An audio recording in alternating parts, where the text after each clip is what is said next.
Կխնդրեմ ներկայանալ։ Սամվել Բուդուրյան, ուրեմն աշխատել ենք բրիգադայով նոր հաջում, շենք ենք կառուցել, անցյալ տարի սեպտեմբերից մինչև հիմա չենք կարող 2.600.000 դրամ աշխատավարձ ստանանք։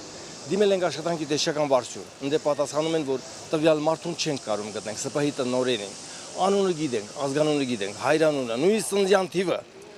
փոքր Հայաստանում չենք կարող իրան գտնել։ Դիմել ենք ոստիկանությունում ասում են մենք իրավունք չունենք ստիպելու ձեր գումարը տալու։ Դիմել ենք մարդու իրավունքների պաշտպանին, նույն պատասխանը։ Դիմել ենք սոցիալ նախարարին,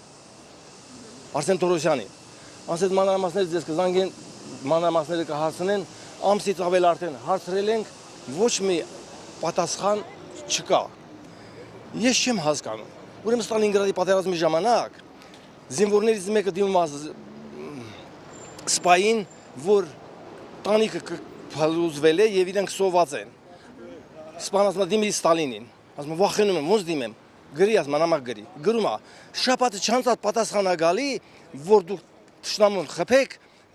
բոլոր հարցերն տեղում կլուծվի։ Եվ տնից պատասխանա գալի, որ եւ տանիքն են սարքել եւ հաց են բելամ, իսկ փոքր Հայաստանում պարոն նախարարը մի ամսա մեջ չի կարող մեզ պատասխան տա թե ինչ եղավ այդ գումարները, մենք ու վատ բան ենք արել։ Աշխատելուց բացի ուրիշ ինչ անենք, անկախ Հայաստանում չկարանք մեր աշխատավարձը ստանանք, ես չեմ հասկանում։ Ներողություն, ուրեմն մատնացության անուն դատարան։ 18 թվականին նույն դեպքը եղավ։ 2 միլիոն դրամը ես չկարացի ստանամ։ Դիմել ենք դատարան, դատավոր Տիկին Ելենա Քոչարյանը պատասխանում է, որ գումարները պատասխանել պահանջելու հիմքեր չունեք։ Ասում ինչ հիմքեր եք ուզում, 12 հոգով աշխատել ենք, գումարները չեն տալ, ինչ հիմքեր, բա փաստաբան բերեք։ Որ փաստաբանի հետ խոսում ենք 150-ից 250.000 դրամ գումար են ուզում։ Որ դիստանք, ու տենց էլ չկարացինք ստանանք։ Հիմա նույն ասում են դատարան։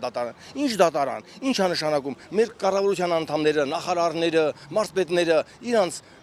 պարգևավճարներն ու աշխատավարձերը դատարանով են ստանում, որ մեզ դատարան մատնացույց անում։ Ես չեմ հասկանում, ինչ է կատարում մեր երկրում, էլի։ Կխնդրեմ նշել, որ ամսվանից սկսած աշխատավարձ չեք ստացել։ Սեպտեմբեր, ամսուկես աշխատավարձ ընդամենը դա։ ՍՊՀ-ի տնօրենը մեզ փաստաթղթերը հավաքելա, որ իբր թե մեզ պետք է եւ գրանցի, եւ պայմանագիր կապի ու չի արել։ Իրան այդ բոլոր այլանդակությունների համար հեռացրեցին տեղից իհարկե։ Ու մերը չի որ մենակ չի տվել։ Ինձ բրիգադ կա որ նանթը 7 միլիոն է կազմում։ Սպասում են տենան մենք ինչ ենք անում, որ իրանց հել տան։ Ու ես չեմ հասկանում։ Ազատանկը Հայաստան 2.600.000 դրամ։ Ես չեմ հասկանում։ Աշխատենք, վատ բան ենք արել, 70 տարեկան մարդ եմ։ Բրիգադ եմ կազմել գնացի աշխատել։ Չկարամ իմ աշխատավարձը ստանամ, հա։ Իսկ որ ընկերություններ կնշեք, որ ընկերություններ։ Վահագշին ՍՊՀ։ Ուրեմն մինչև Չէ,